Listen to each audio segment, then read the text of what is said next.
Oke. Nah, ini materi kita hari ini saya rasa Anda sudah eh, download semua ya, baik yang di Zoom meeting maupun yang di kelas ya. Oke.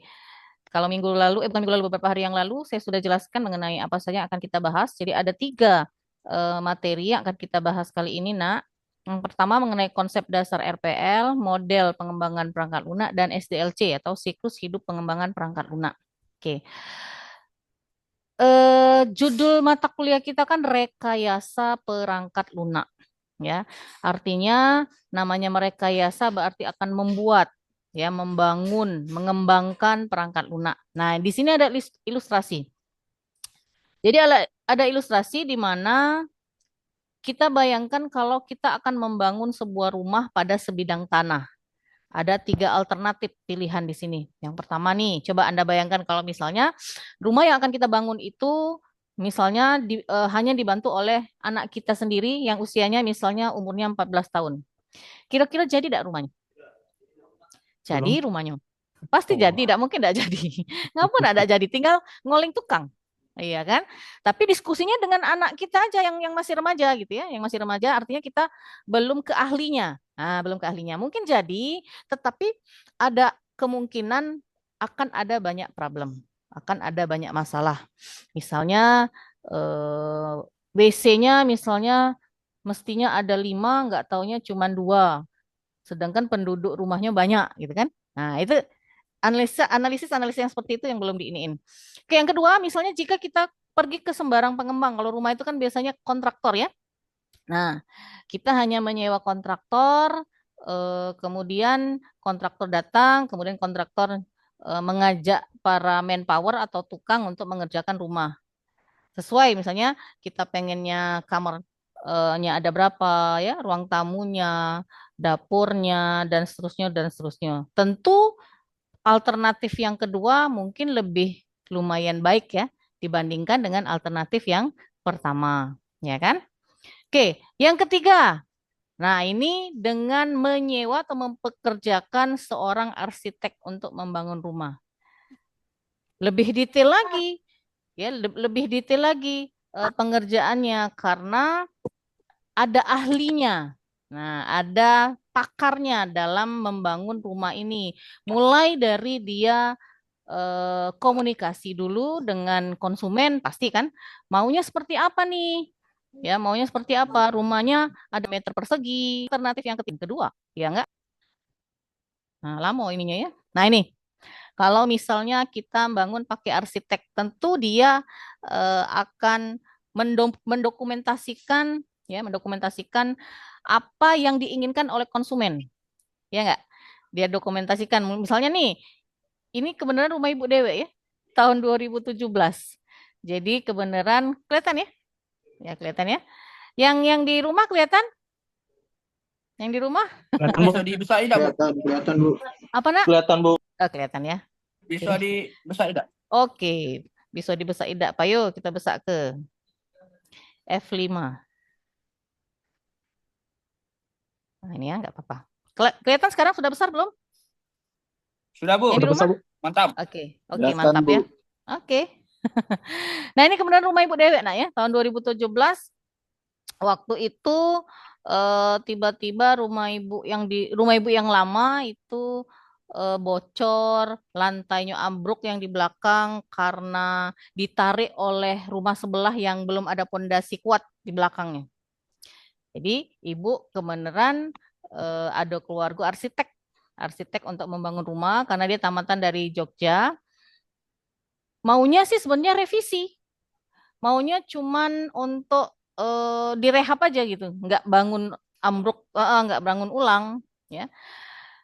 Tapi setelah mendapatkan pencerahan dari arsitek, harga atau biaya untuk bangun dengan merenov itu tidak jauh beda. Lebih baik katanya bangunan puas dibanding ngerenov, tapi iya bukan berarti ya tidak puas lah ya, tidak puas seperti itu. Nah, dibangunlah seperti ini.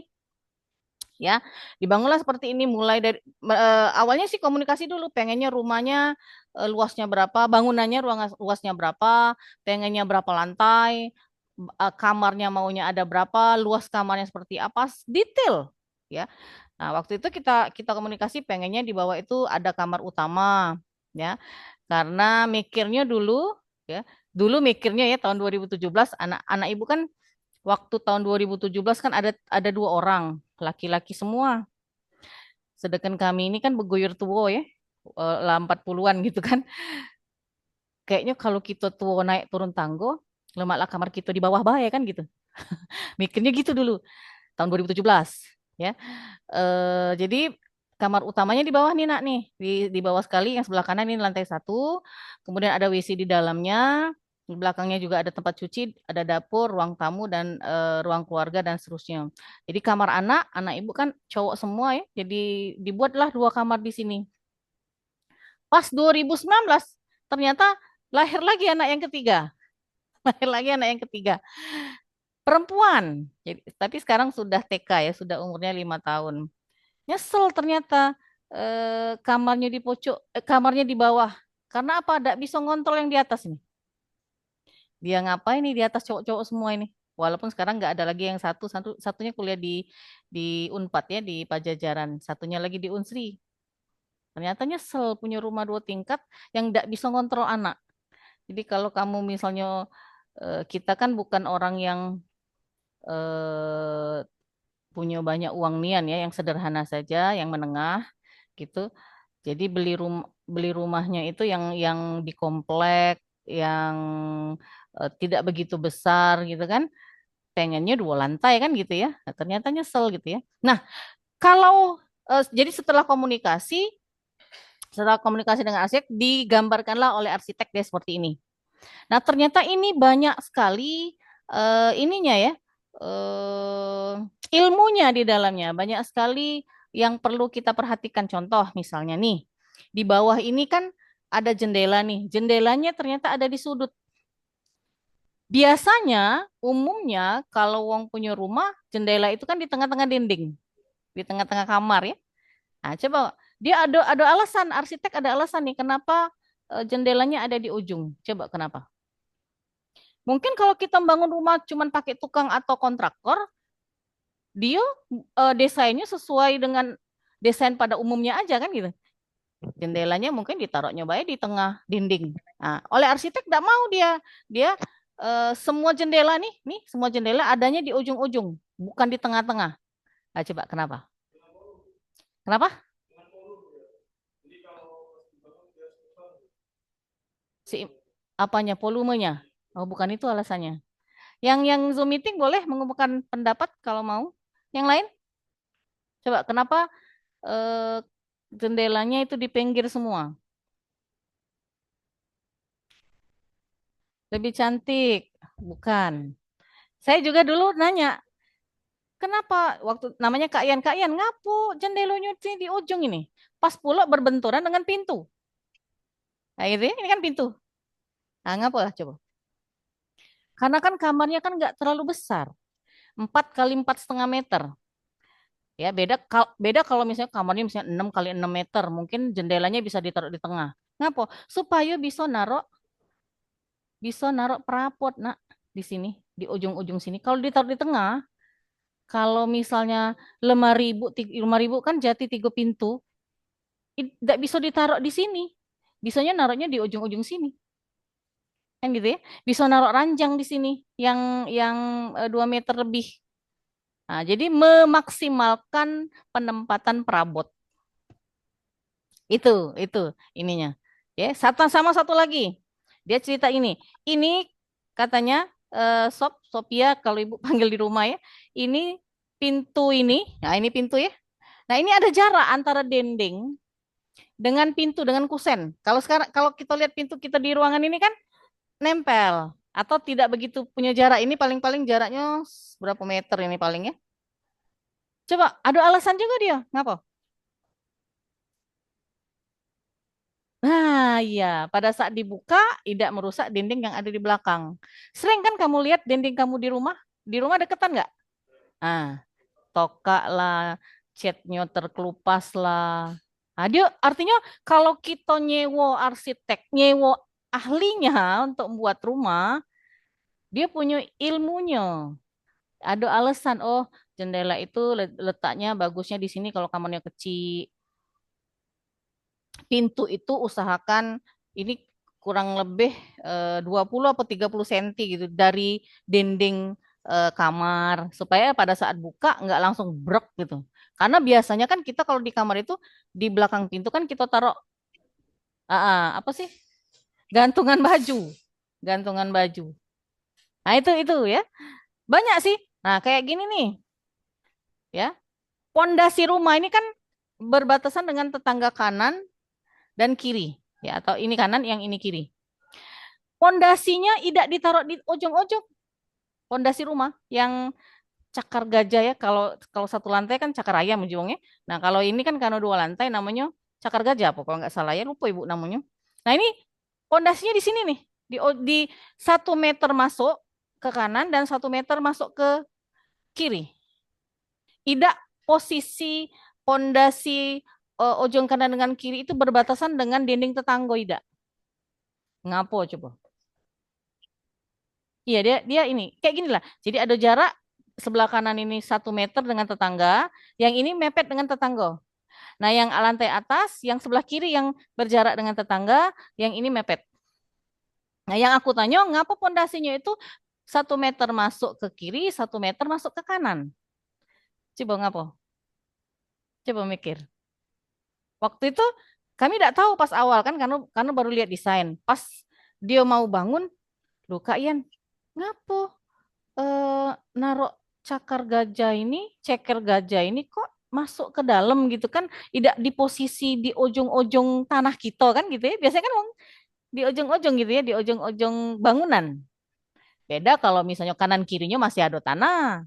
Ini kan pas namanya rumah kecil 120 meter persegi tanahnya. Coba ngapa? Yang bi- kalau nahan nahan galo nak pondasi namanya. Coba ngapa?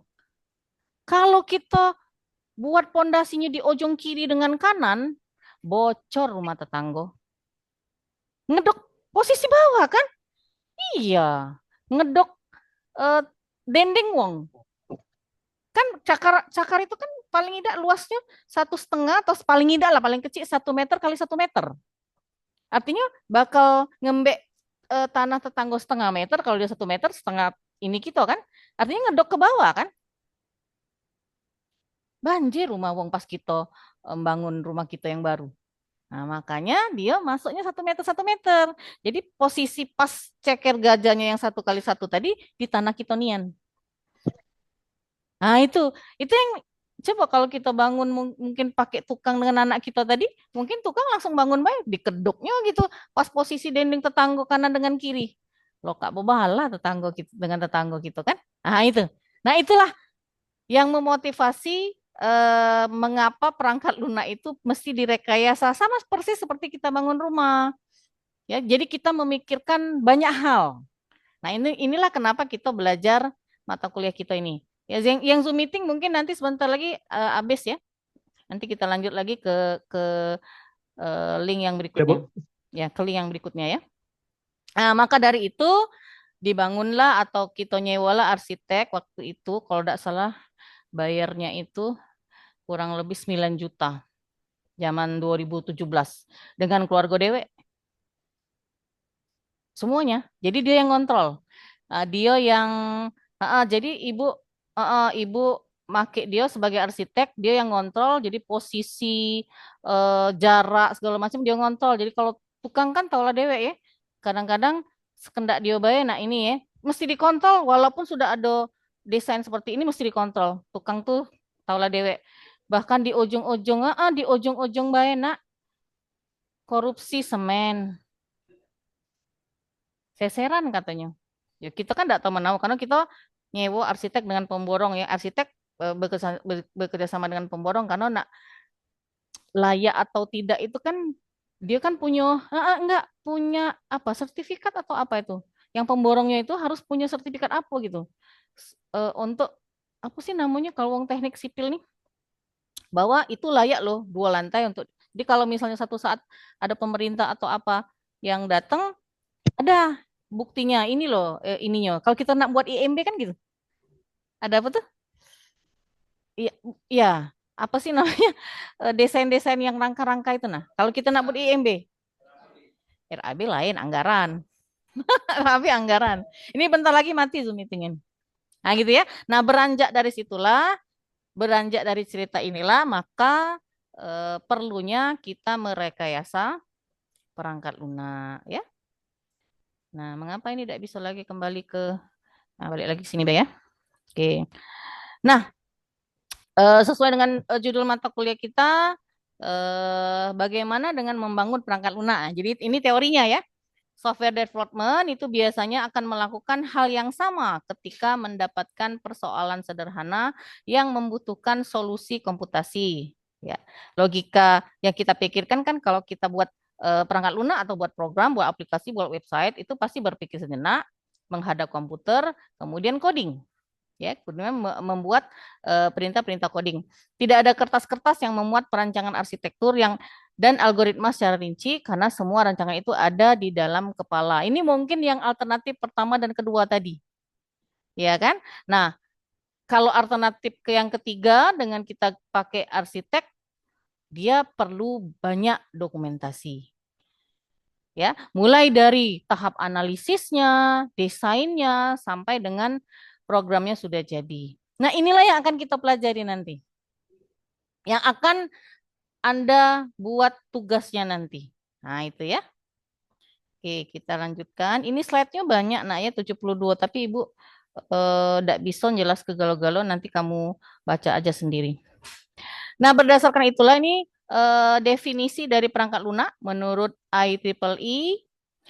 Jadi, software itu adalah computer programs, procedures, and possible associated documentation and data pertaining to the operation of computer system. Jadi perangkat lunak itu merupakan kumpulan dari program, prosedur, dokumen data lain yang saling berhubungan, yang mempresentasikan masalah di dunia nyata, yang dikonfigurasikan dalam sebuah bentuk aplikasi yang dikerjakan oleh komputer.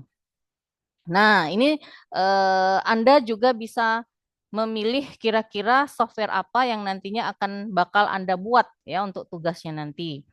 Nah, berdasarkan itu ada beberapa jenis perangkat lunak. Yang ini jenis perangkat lunaknya berdasarkan market ya. Ada dua ya, ada dua jenis. Yang pertama adalah software generik. Software generik ini yang langsung dari pabriknya, langsung dari produsennya ya. Contohnya apa? Yang kita pakai sekarang. Ya kan langsung ya, Office, Windows, HP banyak banget aplikasinya, sistem operasinya iOS, Android ya. Kalau iOS Apple, Android yang Samsung segala macam. Nah, itu termasuk dalam software generik, langsung bisa kita pakai Office. Ibu pakai Microsoft PowerPoint ini langsung dipakai kan? Apa yang mau kita sampaikan, kita ketik, kalau ada gambar, tabel dan seterusnya yang langsung kita iniin ya. Dan yang kedua adalah software pesanan. Software yang dipesan oleh konsumen. Nah, yang nanti bakal Anda buat sebagai tugas itu software pesanan. Ya kan? Software pesanan. Jadi kita buat dulu, buatnya menggunakan bahasa pemrograman. Nah, seperti itu ya. Ada lagi yang software berdasarkan platform. Ya, software berdasarkan platform itu ada beberapa. Yang pertama adalah software system. Apa itu software system? Udah semester 5? Contohnya sistem operasi ya. Contoh sistem operasi apa? Windows, terus Linux yang open source. Chrome kok sistem operasi? Sistem operasi itu apa? Bisa tidak jalan PowerPoint tanpa ada Windows? Bisa tidak Nggak jalan bisa. PowerPoint? Ah, nggak bisa, bisa, Bu. pinter. Bisa tidak jalan apa namanya TikTok tanpa ada Android atau iOS? Nggak bisa. Nah, itu dikatakan sebagai Tidak software bisa. system. Nggak bisa. Iya. Nah, bisa saja misalnya tugas kamu tidak mungkin buat software system ya. Lah S3 skalanya ya. Kalau sudah software system ya kan? Iya, Linux, Unix itu biasanya dipakai di perbankan kalau nggak salah. Ya kan? Oke, yang berikutnya adalah software real time. Apa itu software real time? OS-nya Apple itu tuh. Iya, OS-nya Apple kan iOS, ya kan? Oke. Software real time. Software real time itu artinya perangkat lunak yang tepat waktu.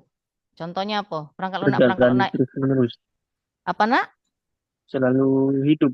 Antivirus. Selalu hidup bukan seperti itu. Kalau Real antivirus itu masuk dah, Bu. real time. Kalau dia real time, silakan saja. Antivirus kan real time. Pada kamu klik antivirusnya kan keluar.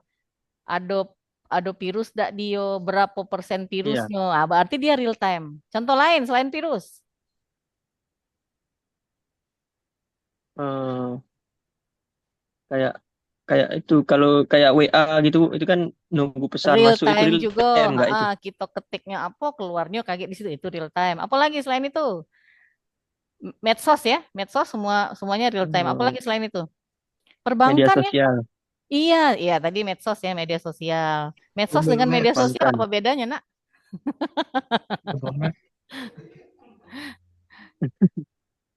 Sama saja lah. Software-software Kayak perbankan. kayak marketplace gitu. Iya, bisa Software juga. jual beli. Pokoknya semua yang real time bisa kita katakan masuk dalam kategori software real time. Nanti kalau kamu buat tugas yang real time, berarti masuk dalam kategori real time. Gitu ya. Software bisnis. Apa contohnya? Iya, e-commerce. Shopee, Tokopedia, Blibli, Zalora, apalagi nak TikTok sekarang ya, bahkan Facebook pun termasuk software bisnis. Banyak sekali yang jualan. Facebook, Iya, jualannya. Selain selain melalui e-commerce, Facebook. ya selain e-commerce atau software-software penjualan, termasuk juga di dalamnya software-software perbankan, termasuk juga bisnis. SAP, persediaan. Iya, ada loh mata kuliahnya SAP ini enterprise apa ya di SI. Tidak tahu sekarang. Tidak tahu sekarang ada tidak mat ininya. Apakah sudah diganti kurikulum baru atau enggak? Saya enggak tahu. Kamu kerja di mana? Bang mana? BRI. BRI yang di mana? Oh iya ya IPAI. Kalau kami dulu Bina Dharma kerjasama dengan BRI yang di deket PIM. Tapi tidak kerjasama lagi sekarang.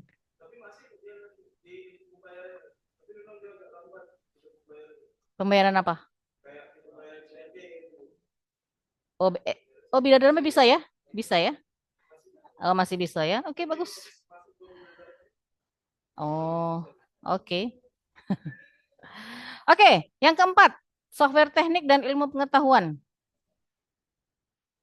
Iya, termasuklah di dalamnya AutoCAD, apalagi ilmu pengetahuan. Semua e-books itu kan termasuk dalam ilmu pengetahuan. Apalagi macam-macam ya. Pokoknya yang ada teknik dan ilmu pengetahuannya. Sebenarnya software itu nak, jangan bayangannya cuman pakai laptop, Editing cuman itu. pakai PC.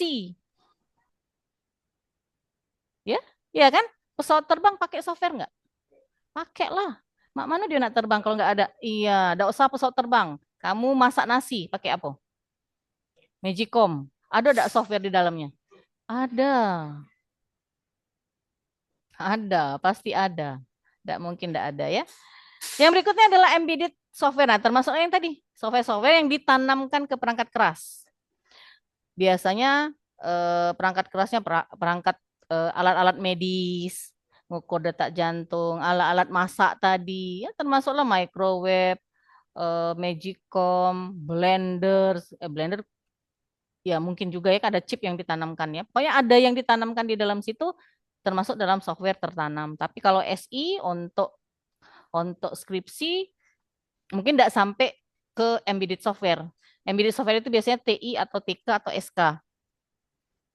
Yang berikutnya, software komputer personal, PC. Nah, ini semua ini bisa kita pakai termasuklah HP. Ya, termasuk dalam aplikasi-aplikasi atau perangkat lunak yang bisa digunakan oleh individu.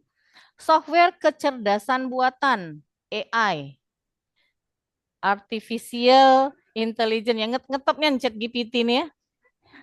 Singgonya ya. Kamu nak buat tugas